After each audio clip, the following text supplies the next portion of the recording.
Aujourd'hui, ce dont nous avons besoin, c'est pas de se demander si une structure va changer de façade. Non, c'est certainement pas un ravalement de façade, c'est pas changer la cuisine. Non, il s'agit plutôt de se mettre au service de l'émergence d'un nouveau mouvement. Il s'agit de discuter projet, il s'agit de discuter vision. C'est de cela dont on a besoin aujourd'hui. Est-ce que c'est quand même pas ça le problème du CDH, de pas avoir une capacité à porter un projet, à porter des idées? Aujourd'hui, on aime un peu les opinions tranchées, les discours qui galvanisent. On trouve pas ça au CDH. C'est plus facile d'être Greta Thunberg ou Donald Trump, pour prendre des exemples à l'étranger, que d'être Maxime Prévost.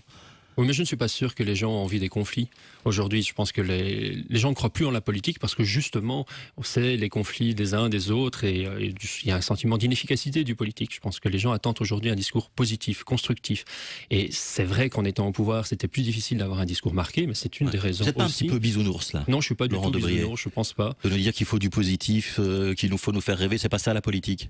Vous êtes dans une société où les personnes ont le sentiment que les enfants vivront moins bien qu'eux. Ça, c'est catastrophique. Ça tétanise. Ça fait en sorte que l'on s'accroche à un modèle dépassé parce qu'on a peur de l'avenir. Donc c'est ça qui est peut-être naïf. Croire que l'on va pouvoir s'accrocher à un modèle dépassé.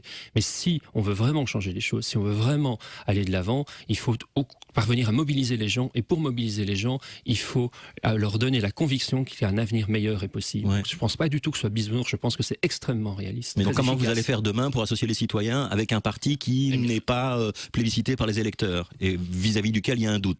On verra que l'important, c'est de savoir si le parti sera plébiscité dans 5 ans.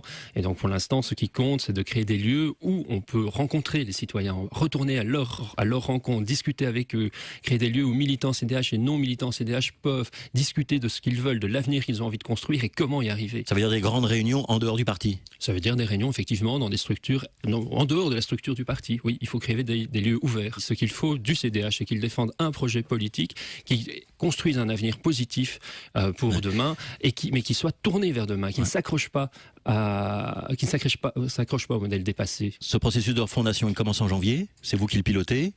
Il dure combien de temps? Donc ce processus de fondation, il recommence en interne pour l'instant. On est en train de préparer, mais alors il sera ouvert à l'externe. Il sera lancé publiquement réellement en janvier. Il durera 2 ans. Ouais. Et à la fin, on change le nom du parti? À la fin, on change le nom. Et on crée quelque chose de nouveau à partir de ça. C'est pas juste un changement de nom. Ce changement de nom, il devra personnifier l'aboutissement d'un processus et le lancement d'un nouveau mouvement. Laurent Debryer, merci.